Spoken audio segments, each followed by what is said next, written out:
जी, database ही होगा basically. उसमें कुछ और जो एक्सप्लेनेशन है, ठीक है ना, लेकिन ऐसा कुछ नहीं होगा जो आप लोगों ने इस क्लास में कवर नहीं किया है। साजिद दौला, ऐसा कुछ नहीं होगा जो आप लोगों ने इस क्लास में कवर नहीं किया है। मेरे ख्याल में ये बताना, ये बड़ा ही मैंने जो है ऐसी बात की थी कि इसमें सारी चीज़ें अंदर आ गई। ऐसा कुछ नहीं होगा जो हमने इस क्लास में डिस्कस नहीं की, ठीक है sir. Assignment group of individual consider होगी। Group of individual, group of individual का ग्रुप हो ही नहीं सकता, इंडिविजुअल तो इंडिविजुअल होता है। इरफान अहमद, कुछ असाइनमेंट मैंने आप लोगों को ग्रुप दी है, ठीक है, लेकिन बकाया आप लोगों की असाइनमेंट इंडिविजुअल बेस्ड होगी। सिर्फ आप लोगों की एक ग्रुप असाइनमेंट थी कि आप लोग आर्टिकल क्या कर ले, सर्च कर ले। इसके बाद आप लोग की असाइनमेंट इंडिविजुअल होगी। अभी जो दूसरा असाइनमेंट मैंने दिया है, ये आप लोग को इंडिविजुअल मैंने असाइनमेंट दिया, ठीक है। इसके बाद मैं आप लोगों को असाइनमेंट दूंगा, वो भी इंडिविजुअल होगी, ठीक है। आप लोगों का जो फाइनल प्रोजेक्ट होगा वो भी इंडिविजुअल होगा, ठीक है। अच्छा, क्लास के स्टार्ट में एक सवाल आया, sir when we run Hausman test for quartiles it possible that each quartile have different result. बिल्कुल पॉसिबल है, ठीक है ना। वो अगर आप इस तरह रन कर ले कि एक एक क्वार्टाइल के लिए रन कर ले, आपका एक क्वार्टाइल है, ठीक है। फॉर एग्जांपल अगर मैं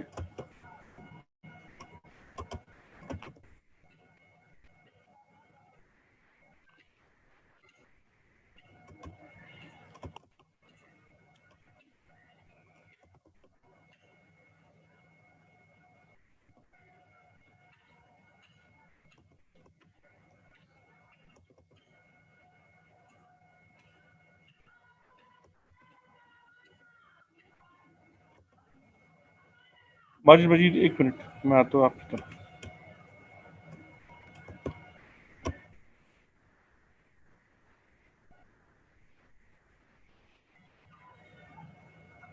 इसमें से एक क्वार्टाइल बनी हुई है, ठीक है ना। इसके बेस पे अगर मैं फॉर एग्जांपल कोई रिग्रेशन रन कर लूँ, सपोज करने में चला जाओ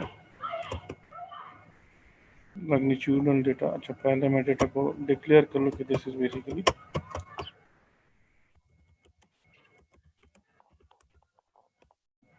अच्छा कोड 57 में रहता है next code 57।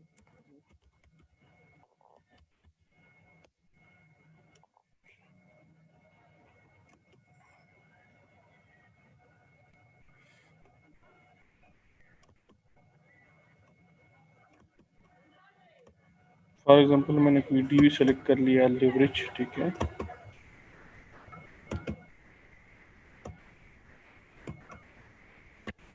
Size, tangibility, networking capacity, ठीक है। इसका मैं बाय फिन करता हूँ, रिपीट कमांड बाय। जो 3 क्वार्टाइल मैंने बनाए थे इसके बेस पे मैंने कमांड रिपीट की, ठीक है। अच्छा, पहला मैंने जो किया वो रैंडम इफेक्ट है, ठीक है। मैं कहता हूँ एस्टीमेट स्टोर रैंडम।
जी, अब ये वैल्यू जो है ये आप तीनों के लिए यूज़ करेंगे। ये जो प्रोबेबिलिटी ऑफ का ये आपके पास आई है 0.2494, ठीक है।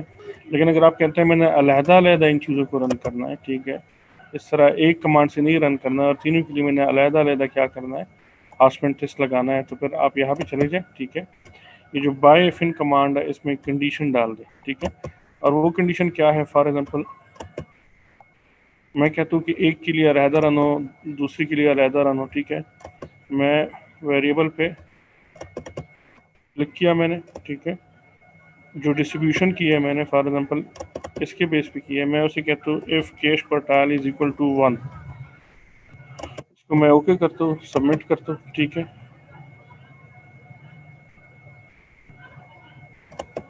अच्छा, अलहदा-अलहदा रन हो सकता है, आई डोंट नो कि अब ये क्या जो है एरर दे रहा है, ठीक है।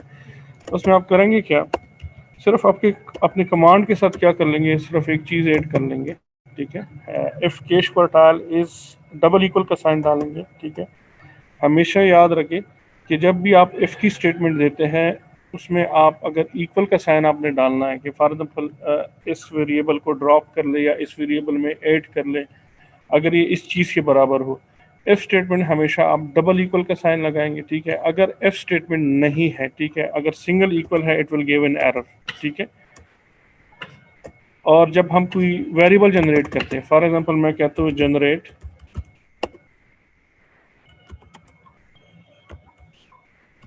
मैं कहता हूँ कैश का लेग वेरिएबल जनरेट कर ले, ठीक है।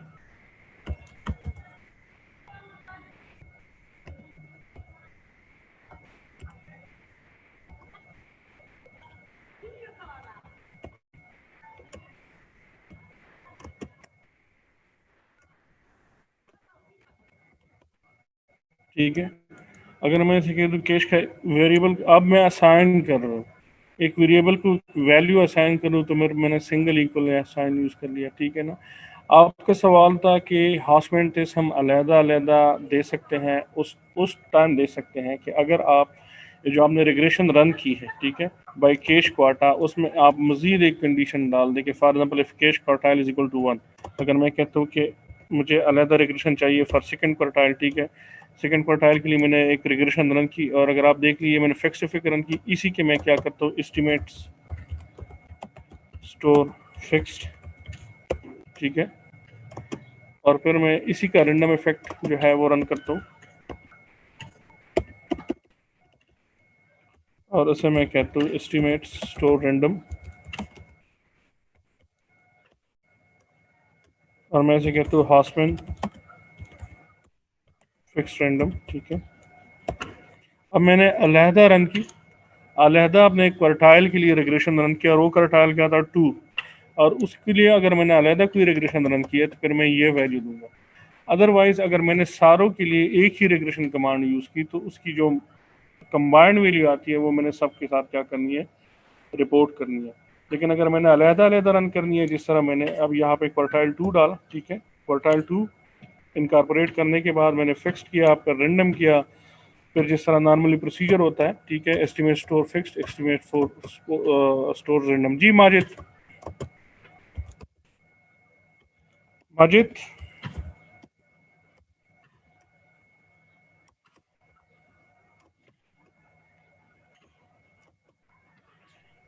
जी सर, अब ये क्वेश्चन सर ये था कि ये जो आपने कहा कि क्विज जो है वो क्वेश्चन होंगे 15, तो वो जी जी, एमसीक्यूज बेस्ड है, शॉर्ट क्वेश्चन बेस्ड है, मतलब थोड़ा आइडिया इसका।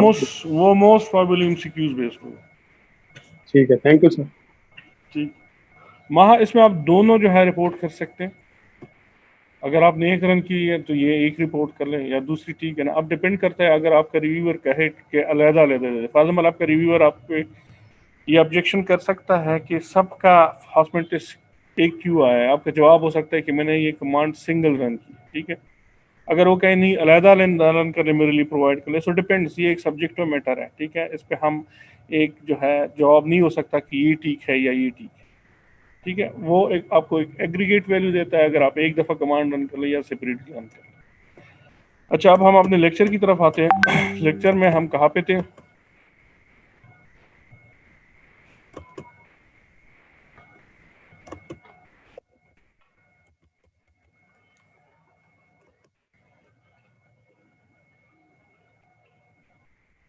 जी सर नज़ीर, एक मिनट, अनम्यूट नहीं हो रहा। जी सर सर एक बात पूछनी थी कि जब स्टेटा में ना वर्किंग करके लॉग फाइल क्लोज की थी ना, तो उसके बाद आपने बोला था कि डू फाइल बनानी है ना, तो डू फाइल बना के उसको सेव किया ना, तो फिर जब उस डू फाइल को ओपन किया तो आपने बोला था कि एग्जीक्यूट डू करेंगे तो हमारा जो सारे रिजल्ट्स होंगे ना, जो भी है सारी कमांड्स के रिजल्ट्स दोबारा से जी जी स्टेटा जी में आ जाएंगे। तो जी सर वो जब एग्जीक्यूट डू करती हूँ ना तो वो नहीं आते ना, वहाँ पे एक वो शो हो जाता है कि आपका जो है ना आप कि ये फाइल ऑलरेडी एग्जिस्ट कर रही है, और वो उसकी लोकेशन जो देता है वो जो लॉग फाइल सेव की है ना उसकी देता है। तो तो ये आप क्यों है आपने सर? आपने शायद 1 लाख फाइल इससे पहले इसी नाम से सेव किया। अगर आप फिर चाहती है कि मैं आपके लिए लाख फाइल क्रिएट कर लूँ, ठीक है, फॉर एग्जांपल मेरे पास ये वेरिएबल है, ठीक है ना, ये सारे मैंने क्या किए, मैं क्या करता हूँ बंद करता हूँ, या जो ये जो जितनी भी मेरे कमांड है इसको सेव करता हूँ, ठीक है, एक डू फाइल में, एक डू फाइल में क्रिएट करता हूँ, ठीक है। डू फाइल में मैंने क्या किया, सबसे पहली कमांड जो होती है, ठीक है ना, यूज, मतलब ये फाइल पड़ा का हुआ है, उसको मैंने क्लिक किया, ठीक है, बाकी मैंने सेलेक्ट कर लिए।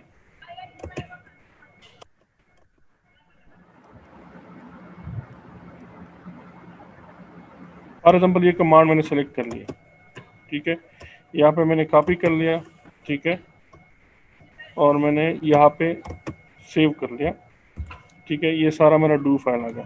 अब मैं इसी डू फाइल को सेव करता हूँ डेस्कटॉप पे और उसको मैं नाम देता हूँ माई डू, ठीक है, माई डू। ये मैंने सेव कर लिया, सब कुछ मैं बंद करता हूँ, ठीक है, ये भी बंद कर लिया, ये जो था ये भी बंद कर लिया, ठीक है। अब मेरे डेस्कटॉप पे सेव्ड है, ठीक है, किस नाम से, माई डू के नाम से। लेट्स सी कहाँ पे है।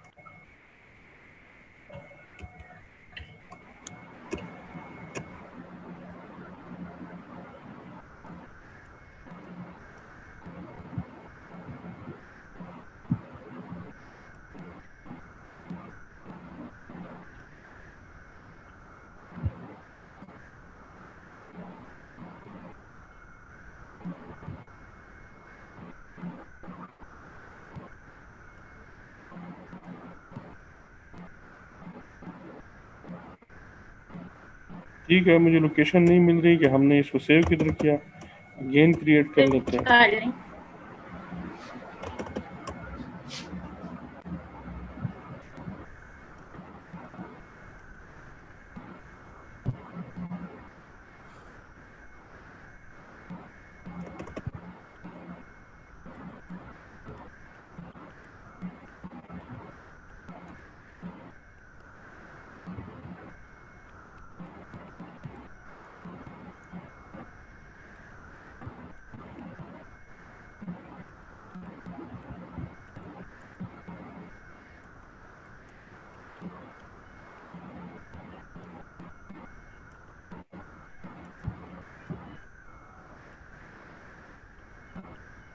ठीक है, ये 2 कमांड मैंने रन किए।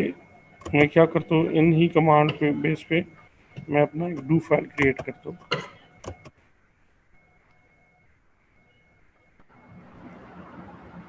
यहाँ पे मैंने कॉपी किया, यहाँ पे मैंने डू फाइल क्रिएट की, इसको मैं सेव करता हूँ, ठीक है।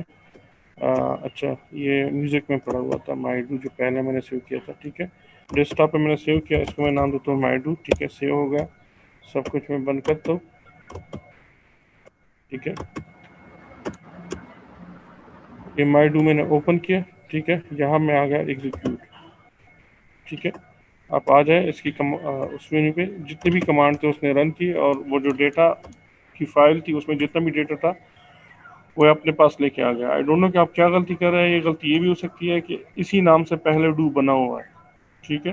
कि अ, वो ऐसे ही शो कर रहा था। ठीक है, आप नया डू बनाए और कोशिश कीजिए कि ये पाथ देना जो है ये ना भूलें, ठीक है, कि जिस फाइल को आपने यूज़ किया हुआ है, जिस तरह अब ये फाइल मुझे दिखा रहा है कि ये जो है फॉर एग्जांपल ये जो डू फाइल की है, जिस फाइल को उसने यूज़ किया हुआ है, ठीक है, वो कहाँ पे पड़ी हुई थी, मेरी डी ड्राइव में पड़ी हुई थी, और डी ड्राइव में भी कुछ फोल्डर्स के अंदर पड़ी हुई थी, ठीक है। वो बात देना लाजमी होता है कि जब आप कमांड रन कर ले तो उसकी जो फर्स्ट कमांड होती है, कि जो कमांड जिस फाइल पे रन हुई है वो आपका पहला डू में बेसिकली डू प्रोग्राम है। डू क्या है, एक प्रोग्राम है जो आपने लिखा हुआ है, उस प्रोग्राम का जो पहला सेंटेंस है ये वो सेंटेंस होगा जो आपका पहला कमांड होता है जब भी आप किसी फाइल या किसी चीज़ पे काम करते हैं, ठीक है जी। अब यस सर, दूसरे थैंक यू। स्टूडेंट्स ने जिन्होंने हैंड रेज किया है, जी हाफिज साजिद अली कुरैशी।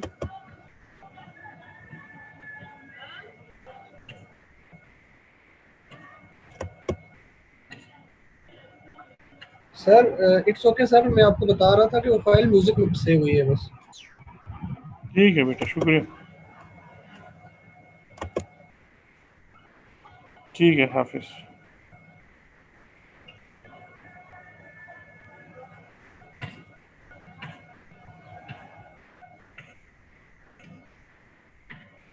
रैंडम इफेक्ट मुझे आपकी समझ नहीं आ रही है, आप आ जाए, आपका सवाल क्या है?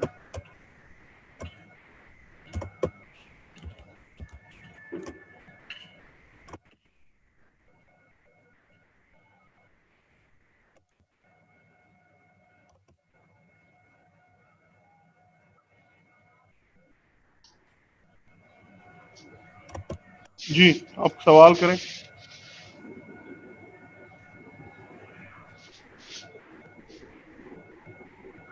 जी जी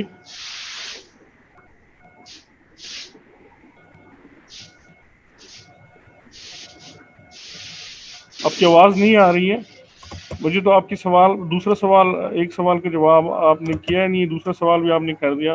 sir in one paper no hypothesis given, तो क्या ये ज़रूरी है कि हर पेपर में हाइपोथेसिस होने चाहिए? देखिए सबसे पहले बात तो ये है कि आप ये जो थीसिस लिखते हैं स्ट्रक्चरल होते हैं, लेकिन ये बहुत ही मैं समझूंगा कि एक ऐसी बात है कि आप रिसर्च पे कंडीशन लगा रहे हैं कि मेरा रिसर्च पेपर इस तरह होना चाहिए, मेरे थीसिस इस तरह होने चाहिए, ठीक है। बहुत सारे पेपर्स आपको मिलेंगे कि उसमें लिटरेचर रिव्यू तक नहीं होती, बड़ा हैज़र्ड लिखा होता है, ठीक है। आपका जो क्या कहते हैं मॉडल है, वही आपकी रिसर्च क्वेश्चंस है, वही आपकी हाइपोथेसिस है। लास्ट टाइम जो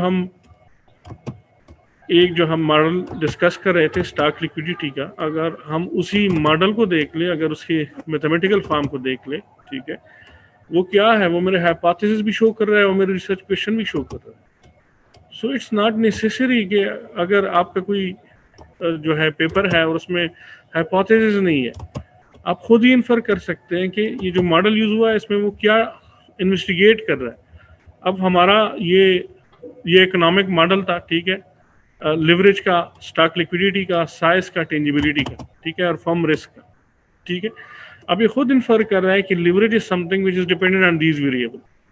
now the first variable which is SL, which is stock liquidity, is the variable of interest. ये मेन वेरिएबल ऑफ इंटरेस्ट है जिसके बारे में हमने बात करनी है, या जिसको हमने जिसके लिए सारा मुद्दा हमने उठाया हुआ है, जिसके लिए ये सारा प्रोसेस हम कर रहे हैं कि क्या स्टॉक लिक्विडिटी मेरे लिवरेज को इफेक्ट करता है या नहीं करता, बाकी मेरे कंट्रोल वेरिएबल। अब यहाँ से मुझे अपनी रिसर्च क्वेश्चंस का भी पता चलता है, मेरे हाइपोथेसिस का भी पता चलता है। इसके बारे में मैं आप लोगों को एक स्टोरी भी सुना देता हूँ। मैं जब अपना स्टूडेंट लाइफ में 2016 में एक पेपर प्रेजेंट करने गया था सिंगापुर, तो किसी कॉन्फ्रेंस में इस तरह होता है, जब भी आप पेपर प्रेजेंट करते हैं आपको एक पेपर दिया जाता है किसी और का कि आप इसको डिस्कस करेंगे। आपका पेपर किसी उसी बंदे को दिया जाता है कि आप उसके पेपर को डिस्कस करेंगे, ठीक है, रेसिप्रोकल बेसिस पे। तो मैं एक पेपर पढ़ रहा था, ठीक है, जब मैं उसको डिस्कशन पे आया तो सबसे पहले मैं उससे कहा कि भाई इसमें मुझे ये बड़ा हैज़र्ड है, इसमें कोई ऑर्डर नहीं है, उसमें ना कोई लिटरेचर है, ठीक है ना, लिटरेचर भी आपने जो दिया हुआ है हेडिंग वाइज है और मुझे पता नहीं चल रहा, मैं उस आपके पेपर में गुम हो जाता हूँ। तो वो जो प्रोफेसर थे वो थे नानयांग टेक्नोलॉजिकल यूनिवर्सिटी, जिन्होंने पेपर लिखा हुआ था। उसने कहा ये जो पेपर मैं लिख रहा हूँ ये मैं रिव्यू ऑफ फाइनेंशियल स्टडीज़ के लिए लिख रहा हूँ, और ज़रा उनके आर्टिकल्स देख ले कि वो किस किस्म के होते हैं, उसमें कोई आपको स्ट्रक्चर नज़र आता है, उसमें कोई आपको लिटरेचर रिव्यू नज़र आता है। तो कहने की बात यह है कि आप जिस तरह कन्विंस कर सकते हैं अपने ऑडियंस को, आप हाइपोथेसिस दे के उनको कन्विंस कर सकते हैं, आप नहीं दे के उनको कन्विंस कर सकते हैं, डिपेंड्स ऑन यू। तो ये जो आप लोग समझते हैं कि हर पेपर में ये होना चाहिए, इट्स नॉट कि ये किसी पत्थर की लकीर है, उस ये आप जो है इससे इधर उधर नहीं जा सकते। और ना ये भी जिस तरह यहाँ पे चल रहा है कि आपकी थीसिस में 16,000 वर्ड्स होने चाहिए, मेरा अपना थीसिस 32 पेजेस का था मास्टर का, जब मैं याद करता हूँ, ठीक है, जो पब्लिश भी है बिजनेस रिव्यू, जो IBA का जो एक्स कैटेगरी जर्नल है, ठीक है। तो ये ज़रूरी नहीं है कि जो है आप अपनी बात 10 वर्ड में भी कर सकते हैं, आप अपनी बात ऑर्डरली भी कर सकते हैं, आप अपनी बात जो है इनफॉर्मली भी कर सकते हैं, लेकिन मकसद क्या होता है कि आपका जो ऑडियंस है वो आपकी बात को समझ जाए। तो ज़रूरी नहीं है किसी पेपर में हाइपोथेसिस नहीं है तो जो है आपने करना क्या है, आप उसके इवन आप उसके टेबल्स को देखते हैं कि टेबल में उसने क्या क्या इन्वेस्टिगेट किया हुआ है, टेबल में उसने DV किसको लिया हुआ है, उसके IVs क्या है, उसके पीछे उसने कोई लिटरेचर दिया हुआ है, वहां से आप डिराइव करते हैं सारी चीज़ें। अगर उसने नहीं दिया है, आप उसी के बेस पे आप most of the paper have more than 2 hypothesis, बिल्कुल more than 2 model, what should we do. हाँ, 2 मॉडल भी हो सकते हैं, उसने 2 चीज़ों को इन्वेस्टिगेट किया हो। फॉर एग्जाम्पल 2 मॉडल किस तरह हो सकते हैं, हम जो डिस्कस कर रहे थे, हम क्या डिस्कस कर रहे थे कि लीवरेज स्टॉक लिक्विडिटी की वजह से इफेक्ट होता है, जितनी स्टॉक लिक्विडिटी ज्यादा होगी उतना लीवरेज कम होगा। और साथ में हमने ये भी कहा ये कम क्यों होता है, क्योंकि आपकी ट्रांजैक्शन कास्ट कम होती है। तो हम एक पेपर में 2 मॉडल डाल सकते हैं। सबसे पहले एक ट्रांजैक्शन कास्ट और स्टॉक लिक्विडिटी का आपस में क्या रिलेशनशिप है, वहां से हमें पता चल जाएगा कि ट्रांजैक्शन कास्ट और स्टॉक लिक्विडिटी का रिलेशनशिप नेगेटिव है, ठीक है। नेगेटिव मींस जितनी स्टॉक लिक्विडिटी ज्यादा होगी उतना आपका TC ट्रांजैक्शन कास्ट क्या होगा, वो कम होगा। तो यही हमारा मेन आर्गुमेंट है। ये फिर किस चीज को लीड करता है, ये लीड करता है कि आपका लिवरेज जो है वो इफेक्ट होता है because of higher stock liquidity, ठीक है। लाइक मेन काजेशन किस चीज ने काज की, स्टॉक लिक्विडिटी ने बजाते खुद लिवरेज को कुछ नहीं कहा कि स्टॉक लिक्विडिटी ज्यादा हुई तो लिवरेज कम हो गया। उसकी एक वजह थी, और वो वजह क्या थी कि स्टॉक लिक्विडिटी की वजह से आपका ट्रांजैक्शन कास्ट कम हुआ। तो एक पेपर में 2 मॉडल भी हो सकते हैं। एक मॉडल में आप इन्वेस्टिगेट कर ले कि स्टॉक लिक्विडिटी ट्रांजैक्शन कास्ट को इफेक्ट करता है। जब ट्रांजैक्शन कास्ट कम होती है, ठीक है, तो फिर उसकी वजह से लिवरेज भी इफेक्ट हो सकता है बिकॉज ऑफ स्टॉक लिक्विडिटी। सो ये एक इनडायरेक्ट रिलेशनशिप है, एक डायरेक्ट रिलेशनशिप नहीं है कि स्टॉक लिक्विडिटी लिवरेज को कुछ कहता है। स्टॉक लिक्विडिटी लिवरेज को कुछ कहता है, लेकिन किस चीज की बिना पे, ट्रांजैक्शन कास्ट के बिना पे। तो इस पेपर में आपके 2 मॉडल आ गए, तो आप उनको देखें कि वो 1, 2 या 3 मॉडल क्यों डाल रहे हैं। हाँ, ऐसा भी हो सकता है कि उन्होंने एक मेन बेस मॉडल डाली हो, दूसरा मॉडल जो है उन्होंने उसमें क्या इंक्लूड किया हो, मॉडरेशन इंक्लूड की हो, इंटरेक्शन इफेक्ट डाली हुई हो। तो एक पेपर में एक से ज्यादा मॉडल भी हो सकते हैं।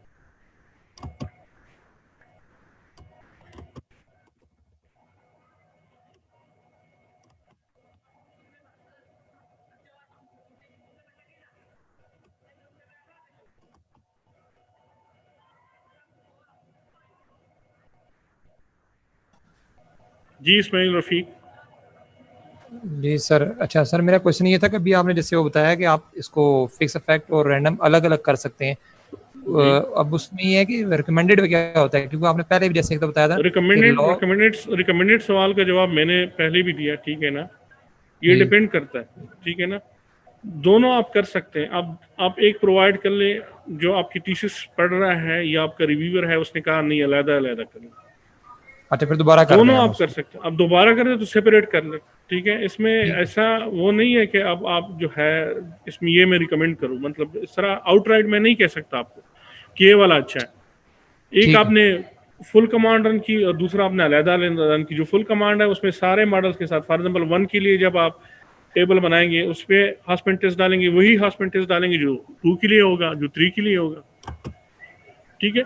अलग-अलग भी कर सकते हैं, आप कंबाइंड भी कर सकते हैं। जी उमेर रुकया, मैं आता हूँ। सर जैसे आपने कहा है कि स्टॉक लिक्विडिटी का इम्पैक्ट जो है वो डायरेक्ट लेवरेज पे नहीं होता, वो ट्रांजैक्शन कॉस्ट पे होता है। तो सर इसमें क्या हम ट्रांजैक्शन कॉस्ट को एज ए मीडिएटिंग या मॉडरेटिंग वेरिएबल ले सकते हैं? बिल्कुल वो कर सकते हैं। फॉर एग्जांपल मैंने जो अपने एक स्टूडेंट के साथ एक थीसिस कंप्लीट किया, उसमें मैंने ये वाला मॉडल नहीं डाला, ठीक है, ये वाला मॉडल नहीं डाला है, लेकिन मैंने साथ में इसके बारे में लिटरेचर डाला हुआ है कि फलाना रिसर्चर कहता है कि स्टॉक लिक्विडिटी ट्रांजैक्शन कॉस्ट को कम करता है, ठीक है। तो ना तो मुझे मॉडल में डालने की जरूरत पेश आई, क्योंकि मैंने अंडरलाइंग रीजन दे दिए। स्टॉक लिक्विडिटी थ्योरेटिकल रीजन भी दे दी है, मैंने एम्पिरिकल रीजन भी दे दिए, रिसर्चर ने भी इसको इन्वेस्टिगेट किया हुआ है। ये सारी बातें मैंने कह दी। उसके बाद मैंने सिर्फ ये मॉडल रन किया, ये वाला, अब जो दूसरी बात हुई है कि ये कास्ट किस तरह होता है, कास्ट इस वजह से होता है कि ट्रांजेक्शन कास्ट आपकी कम होती है, लेकिन वो मैंने कहाँ से सपोर्ट किया, मैंने थ्योरी से सपोर्ट किया। वो मैंने सपोर्ट किया जो एम्पिरिकल सपोर्ट किया, जो जितनी भी स्टडीज इस एरिया में हुई थी कि स्टॉक लिक्विडिटी और कास्ट ऑफ इक्विटी के बारे में या ट्रांजेक्शन कास्ट ऑफ इक्विटी जो है उसके बारे में कोई रिलेशनशिप बनती है या नहीं बनती है, तो वहाँ से मैंने सपोर्ट लिया था। ये मीडिएशन भी हो सकती है, ठीक है ना, ये मीडिएशन है कि स्टॉक लिक्विडिटी जो है वो क्या करता है, कास्ट ऑफ इक्विटी को कम करता है, कास्ट ऑफ इक्विटी आगे जाके आपकी लिवरेज को कम कराता है। इट्स अ मीडिएटिंग, उस तरीके से भी हो सकता है, ठीक है। और अगर आप मीडिएशन नहीं डालना चाहें, कुछ चीज़ें होती है जो बहुत ज़्यादा जो है इन्वेस्टिगेट हो जाती है, तो आप उसको मॉडल में इंक्लूड करने की ज़रूरत नहीं है। आप सिंपल उसके अंडरलाइंग जितनी भी इन्वेस्टिगेशन हुई है, वो जो थ्योरेटिकल सपोर्ट है, वो आप अपने पेपर में या अपने थीसिस में जो है वो इंक्लूड कराए, तो दूसरे मॉडल को या को जो है रन करने की ज़रूरत ही नहीं पड़ती। जी ठीक है सर, थैंक यू सर।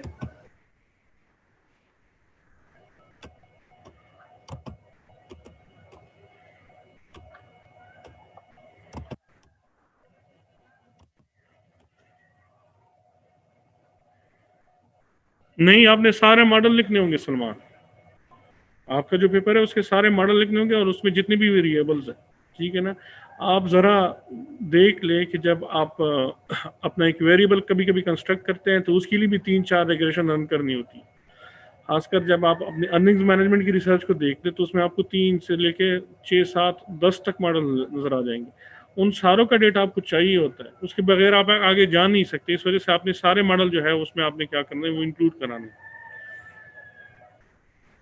जी, जी, सिर्फ कंक्लूजन से आप उसकी जो फाइंडिंग्स है, जो भी उन्होंने कंक्लूड किया हुआ, या इवन आपका जो एब्स्ट्रैक्ट है वहाँ से भी आप क्या कर सकते हैं, वो फाइंडिंग उठा सकते हैं, ठीक है। अच्छा, अब हम अपने डिस्कशन की तरफ आते हैं। ये इकोनॉमिक फॉर्म ऑफ आवर जो हमने मॉडल डिराइव किया था, और हमने ये भी उस टाइम कहा था, डिस्कस किया था कि भाई ये जो मॉडल डिराइवेशन है ये इंट्यूशन बेस्ड भी हो सकती है, ये थ्योरेटिकल बेस्ड भी हो सकती है। लेकिन हमेशा याद रखें कि जितनी आपकी थ्योरेटिकल सपोर्ट होगी उससे ज़्यादा इंट्यूटिव सपोर्ट क्या होती है, इतनी रिलायबल या इतनी वैलिड नहीं होती। लेकिन अगर एरिया बहुत ही क्या है क्या कहते हैं, नया है, जिस तरह क्रिप्टो करेंसी हो गए, तो देयर इज अ पॉसिबिलिटी कि आपके पास थ्योरेटिकल सपोर्ट नहीं है, ठीक है, लेकिन फिर भी आप जो है आप किसी और का हवाला दे, किसी और की साइटेशन दे, या इवन किसी और की साइटेशन नहीं भी हो सकती। कोविड-19 पे आप रिसेंट रिसर्च देख ले, आपको लिटरेचर रिव्यू वगैरह कुछ नजर नहीं आता, आपको सिर्फ एनालिसिस ही नजर आता है, ठीक है। 4-4, 5-5 पेजेस के पेपर्स आ रहे हैं, ठीक है। लेकिन बहुत ज़रूरी होता है कि जब भी आप कहते हैं कि फलानी चीज़ को कास्ट करती है, इस कास्ट के लिए उसके अंडरलाइंग थ्योरी होनी चाहिए, ठीक है ना। अब स्टॉक लिक्विडिटी के बारे में अभी तक कोई थ्योरी नहीं है कि डायरेक्टली इसका फाइनेंसिंग डिसीजन पे कोई इफेक्ट होता है या नहीं होता, लेकिन हम इसका इनडायरेक्ट रिलेशनशिप क्या करते हैं, बारो करते हैं दूसरी थ्योरी से। मतलब ज़रूरी नहीं है कि एक थ्योरी से आप सपोर्ट कर ले, उसके बारे में कोई थ्योरी नहीं है, लेकिन आप दूसरी थ्योरी क्या कर ले, उठा लें। For example cost of equity के लिहाज से बहुत सारी थ्योरीज है, तो वो थ्योरीज उठा के क्या कर लें, आप यहाँ पे क्या कर लें, इंक्लूड कर लें। अब जब हम ये रिसर्च कर रहे थे स्टॉक लिक्विडिटी और लीवरेज का, बज़ाहिर तो हमें डायरेक्ट कोई थ्योरी नहीं मिली कि स्टॉक लिक्विडिटी और लीवरेज का कोई जो है आपस में लिंक बनता है, लेकिन हम थ्योरी कहाँ से बारो की, हमने थ्योरी बारो की trade off theory. Trade off theory क्या कहती है? ट्रेड ऑफ थ्योरी कहती है कि आप लीवरेज या आप कर्जा इतना लेते हैं, ठीक है, जितना उस मतलब उसके कास्ट और बेनिफिट्स के बेस पे कर्जा लेते हैं। आप कोशिश करते हैं कि ना उसकी कास्ट ज़्यादा हो ना उसके बेनिफिट ज़्यादा, ना उसकी जो कास्ट और बेनिफिट्स है वो एक दूसरे के साथ बैलेंस कर सके, ठीक है ना। आप इतना कर्जा ना लें बेनिफिट्स के चक्कर में कि उसके कास्ट क्या कर ले पर आपको हर्ट कर ले। अब हमने अपने जो आर्गुमेंट को बेस किया, इस तरह बेस किया कि चूंकि स्टॉक लिक्विडिटी क्या करती है, आपके कास्ट ऑफ इक्विटी को कम करती है, तो जब कास्ट ऑफ इक्विटी को कम करती है तो आप लिवरेज कम लेते हैं, क्योंकि अगर आप ज़्यादा लिवरेज लेंगे तो इक्विटी मुकाबले में इस पर आपका खर्चा ज़्यादा आ रहा है। अब खर्चा क्या है, एक कास्ट है, ठीक है। तो लिवरेज पे जाने की बजाय लिवरेज यहाँ पे आपके लिए कॉस्टली होगी, तो लिवरेज पे जाने की बजाय आप क्या कर लेते हैं, इक्विटी की तरफ चले जाते हैं। अब बज़ाहिर कोई डायरेक्ट तो मेरे पास थ्योरी नहीं थी, मैं सिर्फ फाइनेंसिंग डिसीजन की जो थ्योरी थी जो M&M ने पेश की थी ट्रेड ऑफ, वो मैं लेके आया इस पर, ठीक है। तो ज़रूरी नहीं है कि एक चीज़ के बारे में थ्योरी नहीं है, ठीक है, और आप जो है परेशान हो जाए कि भाई अब मैं इसको एक्सप्लेन किस तरह करूँ। आप क्या कर सकते हैं, रिलेशनशिप बना सकते हैं, इनडायरेक्ट रिलेशनशिप बना सकते हैं, ठीक है, डायरेक्ट रिलेशनशिप बना सकते हैं। अदर थ्योरीज या कोई थ्योरी उसके बारे में पेश की गई है? जी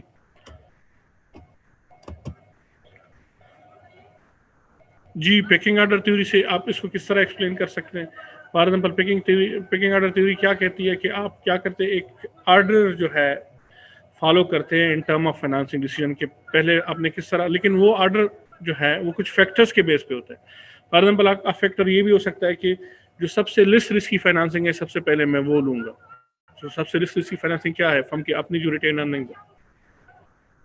दूसरी तरफ क्या है? आपके पास इक्विटी है। तीसरी साइड पे क्या है? आपके पास डेट फाइनेंसिंग है। ठीक है, अगर आपका फैक्टर रिस्क था पिकिंग ऑर्डर में, अगर पिकिंग ऑर्डर में आपका रिस्क क्या है?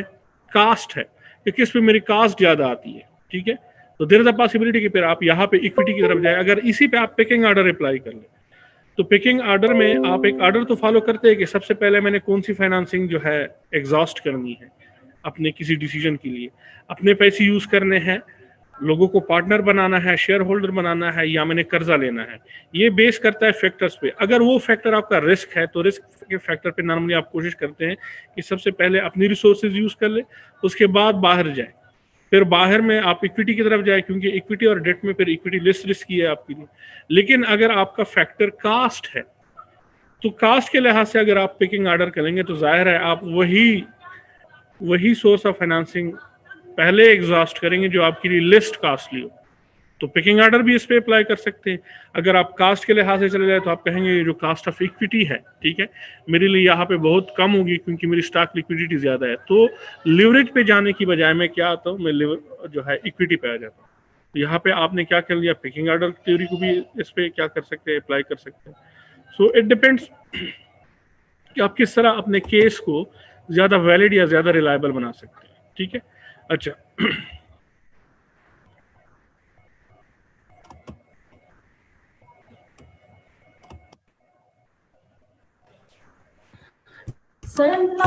सर क्वेश्चन ये है कि जो हमारे मॉडल को सपोर्ट करती हैं, जैसे थ्योरी सपोर्ट करती है या इंट्यूशन सपोर्ट होती है, तो थ्योरी सपोर्ट तो वैलिड और उसकी रिलायबिलिटी तो हम देख लेंगे, मतलब वो चेक कर सकते हैं। लेकिन सर इंट्यूशन सपोर्ट की जो वैलिडिटी है और रिलायबिलिटी है वो कैसे हम करेंगे, क्योंकि वो तो न्यू होता है। बिल्कुल नहीं होता है उसकी। मैंने कहा कि अगर कोई बहुत ही नया एरिया है तो उसमें इंट्यूशन का आना कोई अनोखी बात नहीं है, कोई रेयर बात नहीं है कि एक नया एरिया है जिस तरह कोविड-19 है। एक एरिया बहुत ज्यादा इन्वेस्टिगेट हुआ है। क्या हुआ है? इन्वेस्टिगेट हुआ है। फॉर एग्जांपल मेरी एक रिसर्च है कि उस पे लिवरेज और लाइफ साइकिल पे, लिवरेज और लाइफ साइकिल पे।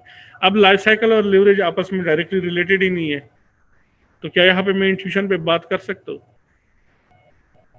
लाइफ साइकिल और जो है वो रिलेटेड ही नहीं है। लेकिन जब आप लाइफ साइकिल की थ्योरीज पढ़ते हैं तो वहां पे आपको पता चल जाता है कि ये रिलेशनशिप बनता है। तो अगर कोई ज्यादा इन्वेस्टिगेट हुआ एरिया नहीं है, वहां पे पॉसिबिलिटी है कि आप इंट्यूशन पे चले। लेकिन अगर ज्यादा एक थ्योरी बहुत डेवलप हुई है, मुख्तलिफ एरियाज में यूज हुई है, जिस तरह फर्म लाइफ साइकिल हो गया, कंपटीशन हो गया, ठीक है, तो वहां पे फिर आप थ्योरेटिकल सपोर्ट देते हैं और रिव्यूअर आपसे मांगता भी है। रिव्यूअर के अलावा आपका सुपरवाइजर भी आपसे कहता है कि भाई you have to provide some theoretical support. ठीक है, तो फिर आप क्या करते हैं, ये थ्योरी पढ़ते हैं, उनको क्या करते हैं, एनालाइज करते हैं, and then you link them. ठीक है, जरूरी है कि आपके पास थ्योरेटिकल सपोर्ट हो। ठीक है, अब स्टॉक लिक्विडिटी के बारे में जो है 2006 से रिसर्च जारी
अपना लेक्चर शुरू करते हैं, काफ़ी टाइम हो गया, ठीक है। हमने कोर्स भी कवर करना है, ठीक है, क्योंकि मेरा प्लान है कि जो रिग्रेशन बेसिकली होती क्या है इसको कवर करने के बाद हम उनकी जो इश्यूज है, जिस तरह हेटेरोस्केडास्टिसिटी हो गया, मल्टीकोलिनियरिटी हो गया, ऑटो कोरिलेशन हो गया, उनकी तरफ चल जाए। लेकिन सबसे पहले समझाना ज़रूरी है कि रिग्रेशन होती क्या है, क्योंकि यहाँ पे सिर्फ MS की स्टूडेंट नहीं है, यहाँ पे MBA की भी स्टूडेंट है जिन्होंने इससे पहले इस चीज़ को नहीं किया हुआ, ठीक है। अच्छा, this is the economic form of our model, ठीक है। वो हमने डिराइव किस तरह किया था, जो हमारे पास क्या थे, जो मुख्तलिफ हमने क्वेश्चन रेज किए थे, ठीक है, जो हमारे जहन में आए थे एज अ मैनेजर। उसके बेस पे हमने कहा कि भाई हम इससे कई मॉडल डिराइव कर सकते हैं। एक मॉडल ये भी डिराइव कर सकते हैं कि हमारा total transaction cost of equity, TCE is the transaction cost of equity, it is basically the function of our, it is dependent on, ठीक है। अगर मैथमेटिक्स में बात करूं, function mean dependent on stock liquidity, और बाकी क्या है, इसकी साइज, लिवरेज, रिस्क वगैरह, उसके जो कंट्रोल वेरिएबल है। आज हम इस पर भी बात करेंगे कि हम कंट्रोल वेरिएबल क्यों इंक्लूड करते हैं, ठीक है, इस लेक्चर के आखिरी पार्ट में, ठीक है। इसके अलावा हमने और मॉडल भी इससे डिराइव किया, leverage is equal to R is the function of stock liquidity, size, tangibility and firm risk, ठीक है। अब क्या है, ये अभी तक ये क्या है, इकोनॉमिक मॉडल है। अब मैं इसको इकोनोमेट्रिक मॉडल कहता हूँ, या जिस मॉडल पे मैंने रिग्रेशन रन करनी है, या जिस मॉडल को मैंने एस्टिमेट करना है, it is basically econometric model. वहां पे मैं क्या करता हूँ, उसको स्पेसिफाई करता हूँ कि भाई ये चीज क्या है। ये जो वेरिएबल मैंने इधर लिखी हुई है, SL लिखा हुआ है, LEV लिखा हुआ है, बेसिकली ये होंगे क्या, ये इसमें पे मैं डेटा क्या इनकॉर्पोरेट करूंगा। This is your econometric model, या जो ऑपरेशनल मॉडल होता है, ठीक है। ये वाला फॉर एग्जाम्पल अगर आप लोगों को नजर नहीं आ रहा, मैं इसको ये this is your econometric model, ठीक है। ये क्या दिखा रहा है कि leverage is equal to alpha not is the intercept, ठीक है। आज हम इसको डिस्कस करेंगे, plus β1 liquidity, β2 ROA for profitability, β3 for size, β3 for tangibility, ठीक है। फिर इस फंक्शनल फॉर्म को अगर आप देख ले, अगर आप लोगों ने स्लाइड पढ़ा हो, नेक्स्ट स्लाइड में मैंने एक्सप्लेन किया होगा कि बेसिकली अब ये मॉडल तो मेरे पास आ गया, ठीक है, ये फंक्शन फॉर्म मेरे पास आ गया, ठीक है। इसमें ये वेरिएबल क्या है, इसमें अगर LIQ लिखा हुआ है फॉर लिक्विडिटी, इसमें मैं वेरिएबल कौन सा इनकॉर्पोरेट करूंगा, इसमें अगर ये वेरिएबल लिखा हुआ है LEV, ठीक है। एंड आई होप कि आप लोगों को इस I और T का मतलब समझते होंगे कि इसका क्या मतलब है, ठीक है। Leverage of A firm, I stand for the firm and T stand for time, ठीक है। फॉर एग्जांपल किसी एक फर्म का एक खास टाइम पे लिवरेज क्या है, किसी एक फर्म I का एक खास टाइम पे लिक्विडिटी क्या है, किसी एक फर्म का एक खास टाइम पे फर्म I का एक खास टाइम T पे ROA क्या है, ठीक है। तो आई होप कि इन नोटेशन के बारे में आप लोगों को पता होगा और न मुझे एक्सप्लेन करने की ज़रूरत है इतनी, ठीक है।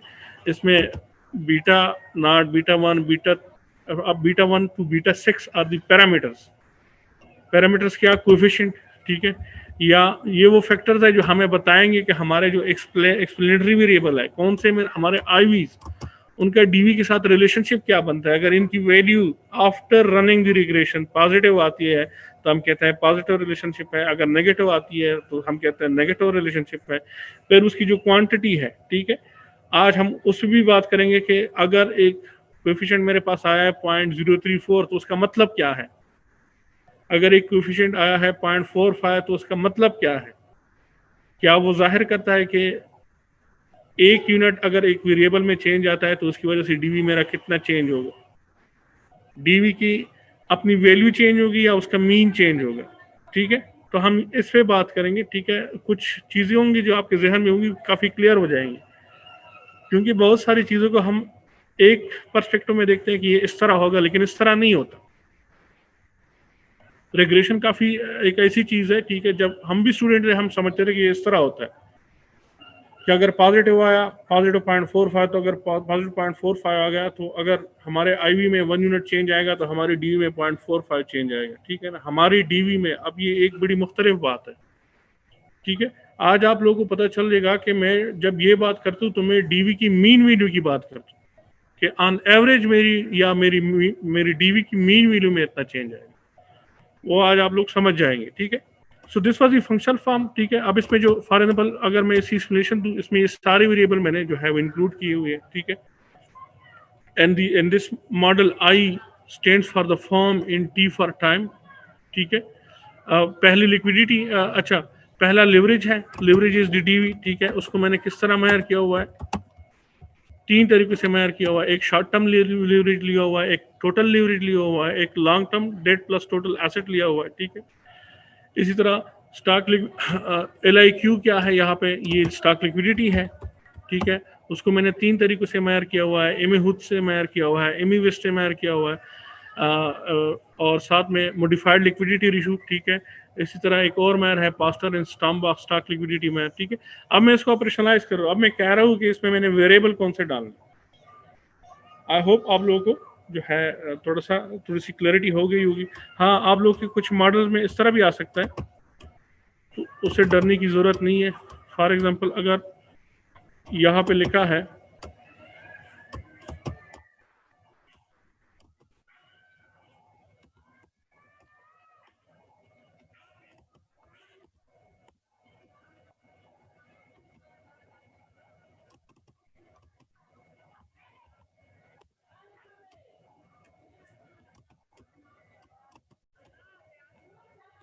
T-1, तो T-1 का क्या मतलब है कि यहाँ पे इस वेरिएबल की लेग्ड वैल्यू ली जा रही है। जब रिग्रेशन रन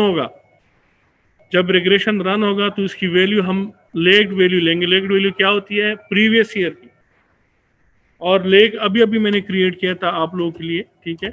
अगर इस किस्म की सिचुएशन है कि रिग्रेशन मॉडल आपको कह रहा है कि you have to include a lag term, ठीक है, तो आपने क्या करना है, फॉर एग्जांपल हमारा जो डेटा था,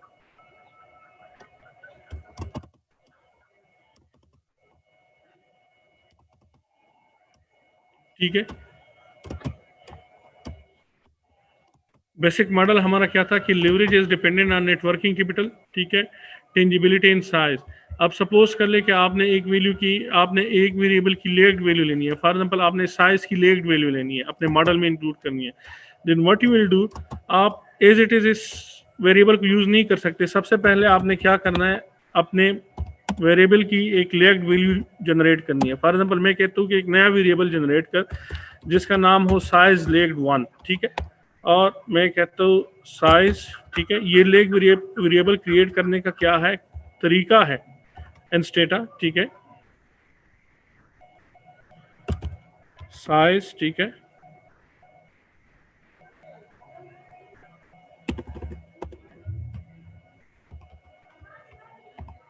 ठीक है। अब इसने एक लेग्ड वेरिएबल क्रिएट कर लिया। अब जब आप रिग्रेशन रन करेंगे, ठीक है, रिग्रेस लिवरेज, ठीक है, on tangibility, on networking capital, ठीक है, and the leg value of size, जो मैंने लास्ट वेरिएबल क्रिएट की, ठीक है। तो यहाँ पे अगर इस किस्म की सिचुएशन है, then you can create a lag value, ठीक है। यहाँ पे आप इसने क्या किया, साइज के साथ रिग्रेशन नहीं रन की, लेड के साथ रन की, ठीक है। तो ये अगर मॉडल में आप लोगों के सामने आ जाए तो इसका मतलब क्या होता है T-1 का, कि प्रीवियस वैल्यू। T-2 का क्या मतलब होता है, प्रीवियस 2 ईयर्स की वैल्यू। T-3 का क्या मतलब होता है, प्रीवियस 3 ईयर्स की वैल्यू, और वो भी आप क्रिएट कर सकते हैं। फॉर एग्जाम्पल मैं कहता हूँ कि एक नया वेरिएबल क्रिएट कर साइज लेग 2, ठीक है। सिंपल मैं इस कमांड में मैं क्या करता हूँ, यहाँ पे मैंने 2 इंक्लूड कर लिया, ठीक है। तो आई होप कि आप लोगों को जो मैं समझाना चाहता था उसकी थोड़ी सी समझ आ गई होगी कि if the model include lag term, ठीक है, then you have to use the lag term. हाँ, लेग टर्म यूज क्यों करते हैं, ठीक है, इसकी भी वजूहात है, लेकिन वो इस टाइम पे एक्सप्लेन करने की नहीं है, ठीक है। इस टाइम पे जो हमने करना है उसकी तरफ आते हैं, ठीक है। अच्छा, अगेन ये मॉडल क्या था, इंट्यूशन बेस्ड मॉडल था, लिवरेज, ठीक है। लेकिन उसी इंट्यूशन को आप थ्योरीज के साथ भी लिंक कर सकते हैं, ठीक है, जिस तरह मैंने लिंक किया आप लोगों के लिए कि लिक्विडिटी और अगर लिवरेज डायरेक्टली लिंक नहीं होते तो आप ट्रेड ऑफ से मदद लें, आप पिकिंग ऑर्डर से मदद लें, ठीक है।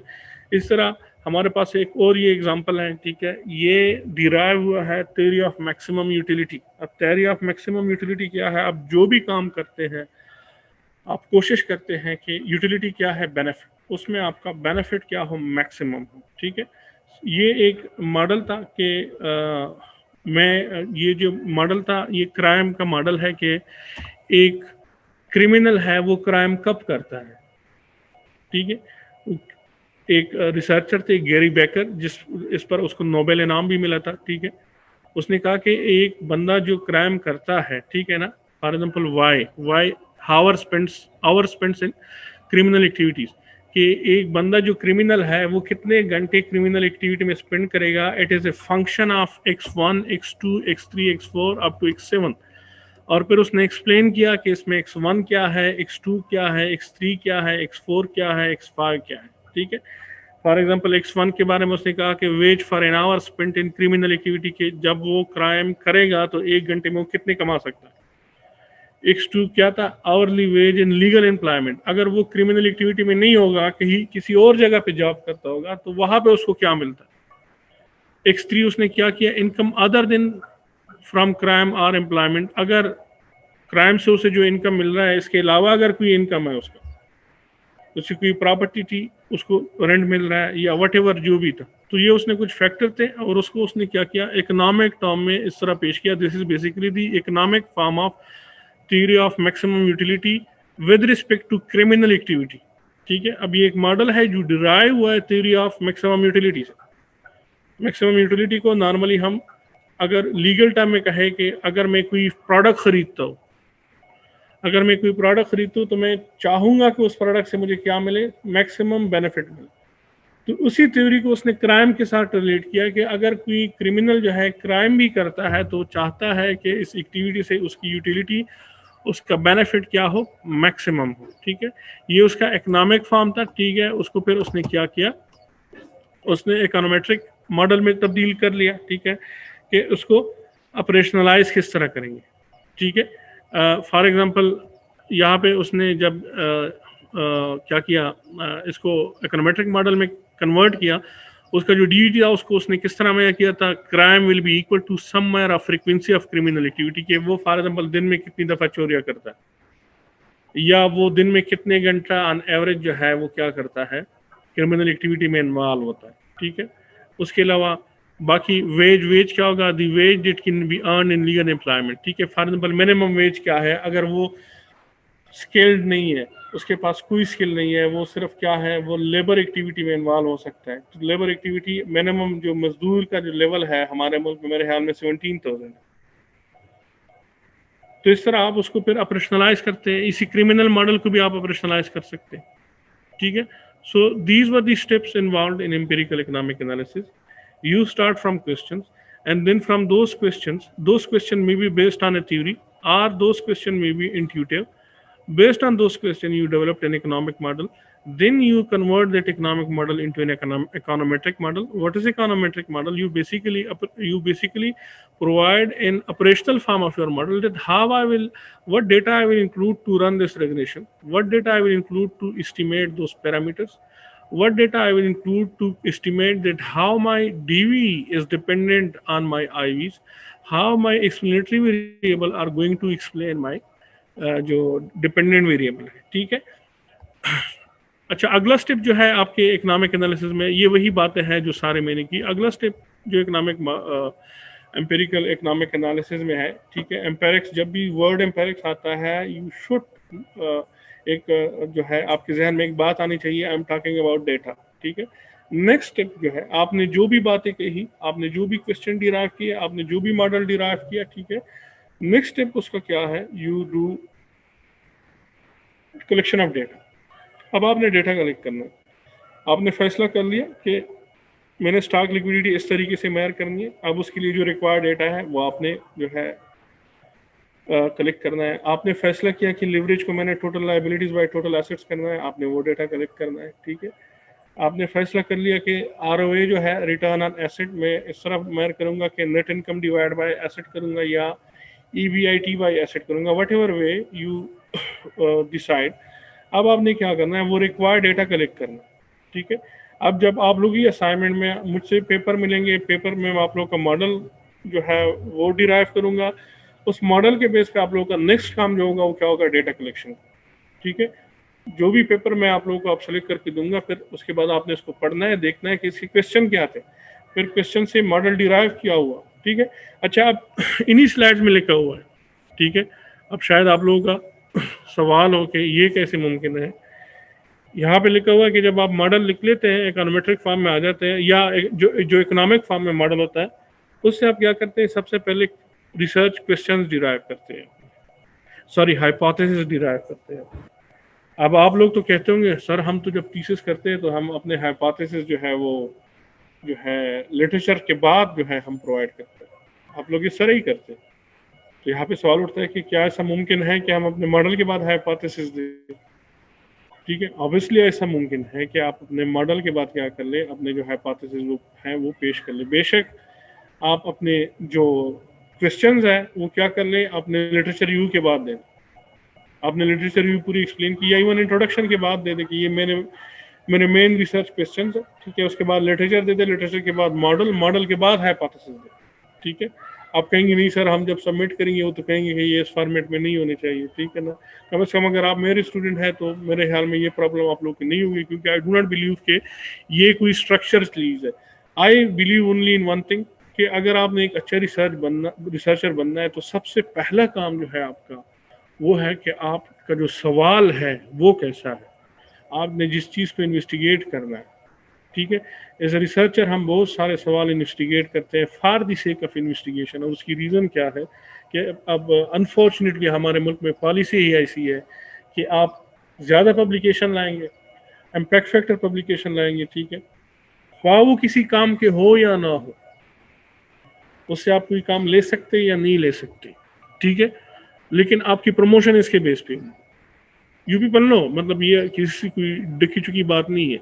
क्यों आप जो है इस लाइन में जो है कोशिश, ठीक है, एक कोशिश होती है कि अपनी एक इंटरेस्ट होती है, ठीक है, लेकिन अगर आपको भी पता है, मुझे भी पता है, अगर आगे जाना है आपने ज़्यादा पब्लिकेशन ला, ठीक है, लेकिन असल काम जो है at one stage of your life, ठीक है ना, अपने साथ लिख ले, आपको ये रियलाइज होना शुरू हो जाएगा कि मेरे काम का बनी नो इंसान के लिए क्या फ़ायदा है, ठीक है। शायद आप लोग को अभी महसूस ना हो, लेकिन वन स्टेज ऑफ लाइफ आपको महसूस होगा कि मैं जो काम करना चाहता हूँ, काम तो वो होना चाहिए कि सोसाइटी के लिए उसका कुछ फ़ायदा हो, ठीक है। इसलिए क्वेश्चन बड़ा मैटर करता है, क्या हर क्वेश्चन इन्वेस्टिगेट होना चाहिए, ठीक है। हाँ, इन्वेस्टिगेट तो हम हर क्वेश्चन कर सकते हैं, लेकिन क्या हम वो करें, ठीक है, ये बड़ा अहम सवाल है, ठीक है। और ये आप लोगों को अपने आप से एज रिसर्चर पूछना चाहिए कि मैंने हर रिसर्च क्वेश्चन को इन्वेस्टिगेट नहीं करना चाहिए, ठीक है। और दूसरी बात, स्ट्रक्चरली आप जो है नहीं जा सकते। स्ट्रक्चरली ऐसा है कि आपने रिसर्च पे कंडीशन लगा ली, ठीक है। आप लोग मेरी बात से अगर एग्री करते हैं या नहीं करते ये और बात है, लेकिन ये मेरा अपना पर्सनल पॉइंट ऑफ व्यू है, ठीक है। मैं गलत भी हो सकता हूँ, मेरा अपना पर्सनल पॉइंट ऑफ व्यू है कि इन चीज़ों को स्ट्रक्चर से निकाला जाए, ठीक है, और पॉलिसीज को जो है ये जो रिसर्च पब्लिकेशन वगैरह से है इसे हटाया जाए, ठीक है ना। रिसर्च टाइम कंज्यूमिंग काम है, ठीक है ना। फॉर एग्जांपल मैं सिंपल आपसे कहता हूँ कि अगर आप किसी प्रोजेक्ट को क्या कर ले, टाइम बाउंड कर ले कि ये एक प्रोजेक्ट है जो आपने कंप्लीट करना है 3 महीने में, सपोज कर ले कोई बायोटेक्नोलॉजी का प्रोडक्ट है, अब 3 महीने में आपके एक्सपेरिमेंट ही ख़त्म नहीं होते।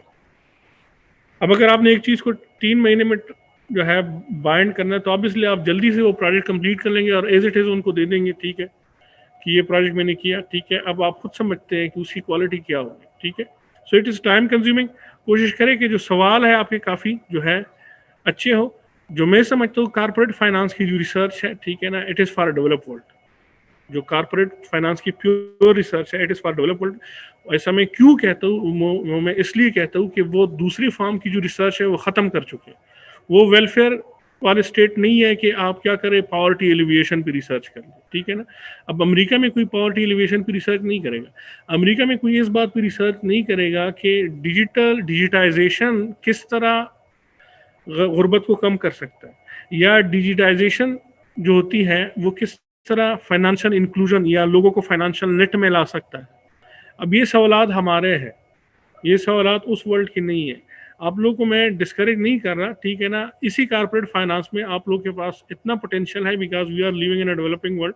हमें रिसर्च में बहुत कुछ करना है, ठीक है, लेकिन जो कुछ करना है वो at least relevant to our society होना चाहिए, ठीक है।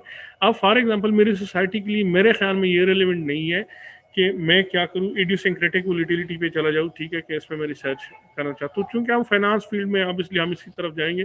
लेकिन कुछ ऐसी फील्ड है जिसमें आप लोगों के लिए काफ़ी पोटेंशियल है और इस मुल्क की अपलिफ्टिंग में आप बड़ा अहम किरदार अदा कर सकते हैं। जिस तरह digitisation in the economy, digitisation किस तरह लोगों को जो है या इवन मासेस को जो है मेन स्ट्रीम में ला सकते, ठीक है। अच्छा, डेटा की तरफ आते हैं।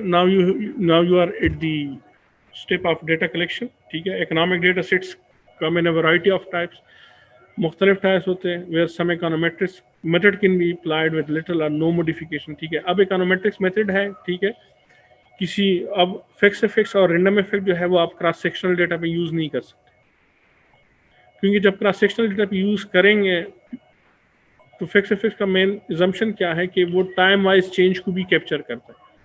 अब cross section data time wise तो चेंज होता ही नहीं, वो तो at one point of time होता है, ठीक है। तो कुछ मेथड जो है कुछ डेटा टाइप्स यूज़ कर सकते हैं, ठीक है, और कुछ मेथड दूसरे डेटा टाइप्स पे, ठीक है। तो जिस तरह डेटा वेरी करता है इसी तरह उनकी जो इकोनोमेट्रिक मेथड्स है वो भी वेरी करते हैं, ठीक है। The special feature of some data sets must be counted for और शुड बी एक्सप्लॉइटेड। कुछ डेटा के स्पेशल फीचर्स होते हैं, ठीक है। फॉर एग्जांपल डेटा फ्रीक्वेंसी की अगर हम बात कर ले तो टाइम सीरीज एनालिसिस में हम डेटा फ्रीक्वेंसी को काफ़ी क्या कर लेते हैं, सिग्निफिकेंस लेते हैं, सिग्निफिकेंट जो है वो कंसिडर करते हैं, ठीक है। और उसकी रीज़न क्या है कि जितने आपके पास टाइम पॉइंट्स ज़्यादा होंगे उतनी आपकी एस्टिमेशन जो है वो एक्यूरेट होगी। फॉर एग्जांपल अगर आपके पास वीकली डेटा है, साल में 52 वीक्स है, अगर आपके पास साल में 52 वीक्स, हाँ साल में 52 वीक्स है मेरे ख्याल में, ठीक है। अगर आप डेली बेसिस पे बात कर ले तो 365 पॉइंट्स आपके पास आ गए। तो जैसे डेटा टाइप चेंज होता है इसी तरह आपकी कंसिडरेशन भी चेंज होती रहती है, ठीक है। इसी तरह आपकी जो एस्टिमेशंस है, ठीक है ना, वो भी चेंज होती रहती है, ठीक है। नॉर्मली हमारे पास 4 टाइप्स ऑफ डेटा सेट्स होते हैं, ठीक है, या डेटा टाइप्स हो सकते हैं। एक क्रॉस सेक्शनल डेटा है, ठीक है। क्रॉस सेक्शनल डेटा नाम से जाहिर है एक पॉइंट ऑफ टाइम पे मुख्तलिफ इंटिटीज या मुख्तलिफ वेरिएबल का डेटा एक point of time. For example मैं कहूँ 2001 दिसंबर 2001 या दिसंबर 2019 पे स्टॉक एक्सचेंज की जो 399 नॉन फाइनेंशियल फर्म्स है उनको फाइनेंसिंग का डेटा, उनकी शॉर्ट टर्म बोरोइंग का डेटा, उनकी लॉन्ग टर्म बोरोइंग का डेटा, ठीक है, उनके साइज का डेटा, ठीक है। अब मैं क्या कह रहा हूँ, 31 दिसंबर 2019 को कंसिडर कर रहा हूँ जितनी भी फर्म्स है नॉन फाइनेंशियल फर्म्स है केसी पे, जो रफली कुछ 399-400 बनते हैं। अब क्या है, आपके पास ये क्रॉस सेक्शनल डेटा है, क्योंकि आप एक ही टाइम पे, टाइम चेंज नहीं हो रहा है, और एक टाइम क्या है 2019, 31 दिसंबर 2019, ठीक है, टाइम चेंज नहीं हो रहा। और दूसरा क्या है, हाँ आपके पास क्रॉस सेक्शन चेंज हो रहे हैं, कंपनियाँ चेंज हो रही है। फॉर एग्जांपल एबर्ट लैबोरेटरीज, उसके बाद आप जो है फातिमा फर्टिलाइज़र पे चले जाते हैं, फिर उसके बाद जावेदा सीमेंट पे चले जाते हैं, उसके बाद लकी सीमेंट पे चले जाते हैं, आप ओजीडीसी पे चले जाते हैं, अलगड 9, ठीक है। इन सब का डेटा लेकिन वन पॉइंट ऑफ टाइम, और इसको हम कहते हैं this is also snapshot of data, ठीक है। अगर मैं एग्जांपल दिखाऊं आप लोगों को, this is cross section data, ठीक है।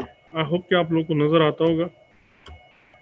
मैं थोड़ा सा इसको इंक्रीज कर लूँ, ठीक है। Now you see ji,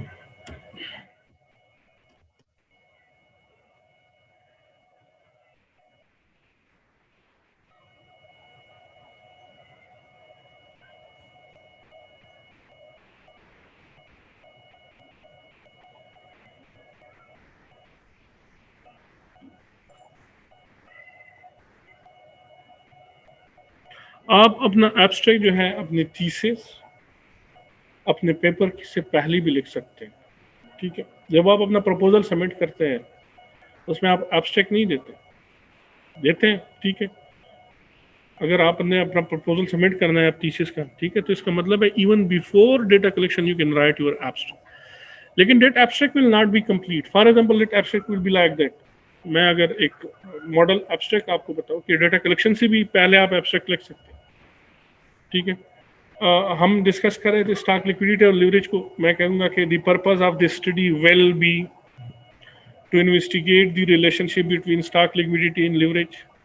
For this purpose, we will take the data of 400 non-financial firms of KEC for a period of 2008 to 2018. We will use regression analysis to investigate the main question of the study. यहाँ पे मैंने abstract खत्म कर दिया। बिल्कुल आप abstract लिख सकते हैं। प्रेयर ब्रेक यहाँ पे आई डोंट नो कि वहाँ पे अजान हुई है कि नहीं, लेकिन हमारे यहाँ जो अजान होती है वो पिंडी इस्लामाबाद से 10 मिनट बाद होती है। 7:20 पे जो है वो जो है ब्रेक कर लेते हैं, 7:40 पे फिर जो है वो ज्वाइन करते हैं। ठीक है, 7:20 पे इंशाल्लाह ब्रेक करेंगे, 7:40 पे फिर आएंगे। ठीक है,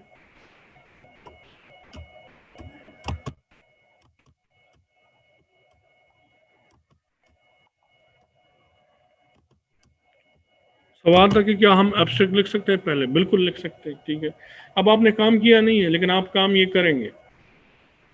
ठीक है, आपके एनालिसिस हो गए। ठीक है, उसके बाद आप अपने एब्स्ट्रैक्ट में चेंजेस कर सकते हैं। ठीक है, आपका सवाल था कि बिफोर हैंड लिख सकते हैं कि नहीं लिख सकते। मेरा जवाब है नहीं भी लिख सकते, लिख भी सकते। ठीक है ना, लेकिन आप तभी जो है एब्स्ट्रैक्ट लिखेंगे जब अगर आपने पेपर कहीं भेजना हो, आपने कहीं सबमिट करना हो, आपने अपने थीसिस सबमिट करना है। ठीक है, लेकिन बिफोर हैंड अगर आपने लिखना है, एटलीस्ट आप अपने जहन में एक सांचा बनाते हैं, जहन में एक प्लान बनाते हैं कि मैंने करना क्या है, पर्पस आपकी स्टडी का क्या है, स्टॉक लिक्विडिटी और लीवरेज, और उसको आप इन्वेस्टिगेट किस तरह करेंगे, डेटा क्या होगा आपका P6 में जो 400 नॉन फाइनेंशियल फर्म है। उसके बाद आप फिर क्या करते हैं, आपने मेथड क्या यूज़ करना है, रिग्रेशन एनालिसिस। उसके बाद अपनी बात आप ख़त्म करते हैं। तो ये आपका छोटा सा एब्स्ट्रैक्ट हो गया, and you are doing this even before your writing of your introduction. आप अपने इंट्रोडक्शन से पहले भी लिख रहे हैं। ठीक है ना, एब्स्ट्रैक्ट्स नॉर्मली एंड पे लेकर जाता है, नॉर्मली ये एंड पे लेकर जाता है, लेकिन स्टार्ट में जब आप लिखते हैं, obviously you can write it in your future tense. और आपके प्रपोजल में जो भी आप एब्स्ट्रैक्ट प्रोवाइड करते हैं वो फ्यूचर टेंस ही में ही होता है। ठीक है, अच्छा, 7:19 है, वी हैव जस्ट 1 मिनट। ठीक है, this was an example of cross sectional data. Firm data for the year ended 31 दिसंबर 2001 दिसंबर को। ठीक है, जो हमारे पास डेटा है, ठीक है, ये 6 फर्म थे। इनको हम कहते हैं this is the data of 6 cross sections. हर एक फर्म एक क्रॉस सेक्शन। ठीक है, हर एक फर्म जो है वो हमारे पास क्या है, एक क्रॉस सेक्शन है। पहले एबट लेबॉर्टरी। ठीक है, यहाँ पे मैं नाम चेंज कर लेता हूँ, यहाँ पे मैं गलत हो गया हूँ। ठीक है, यहाँ पे मैं नाम लिख लेता हूँ UGDC। ठीक है, तो हमारे पास क्या हो गया, 6 क्रॉस सेक्शन हो गए। उनका data on 31 December 2001 and such type of this is data is also called snapshot of data. Snapshot क्या है, picture of data at any point of time. अब मैं अगर कहूँ कि नहीं 31 दिसंबर का भी और 2001 का भी और 2002 का भी, now this is not a cross sectional data. अब मैंने इसमें दूसरा साल इंक्लूड किया। क्रॉस सेक्शनल डेटा में आपका क्रॉस सेक्शन कभी भी रिपीट नहीं हो सकता। ठीक है, फॉर एग्जाम्पल ये 6 फर्म का डेटा है, इसी तरह अगर मैं 400 फर्म को लिख लूँ लेकिन 2001 का डेटा, ठीक है, आपका दूसरा जो फर्म है वो उसमें रिपीट नहीं हो सकता। जी मैं आता हूँ जी। सर किस टाइप की स्टडी के लिए हम लोग क्रॉस सेक्शनल डाटा यूज करते हैं, मतलब किसी का कंपैरिजन करना हो या जी, फॉर एग्जांपल आपने डिपेंड करता है। For example normally survey analysis जब आप करते हैं, सर्वे एनालिसिस जब आप करते हैं, ठीक है, रिस्पॉन्डेंट से जब आप रिस्पांस लेते हैं, वो at one point of time होता है। वो इस तरह तो नहीं होता कि 2001 में, ठीक है, फिर 2002 में, फिर 2003 में। हाँ, उसमें ये हो सकता है कि एक रिस्पॉन्डेंट था, उसको सुबह 10 बजे आपने क्वेश्चनियर दिया था, दूसरे रिस्पॉन्डेंट को आपने क्या किया, सुबह 12 बजे दे दिया। ठीक है ना, तो नॉर्मली सर्वे एनालिसिस में हमारे पास क्रॉस सेक्शनल डेटा होता है जो सर्वे एनालिसिस हम करते हैं। ये ज्यादातर प्राइमरी डाटा के लिए नहीं होगा? जी जी जी, प्राइमरी डेटा पे मैं सर्वे एनालिसिस प्राइमरी डेटा ही बात कर रहा हूँ। ठीक है, नॉर्मली जब आपकी इस किस्म की रिसर्च होती है तो you use cross sectional data. ठीक है जी। अभी नमाज की ब्रेक करते हैं। नमाज की ब्रेक के बाद इंशाल्लाह फिर हम रिज्यूम करते हैं। ठीक है, 7:40 मिनट।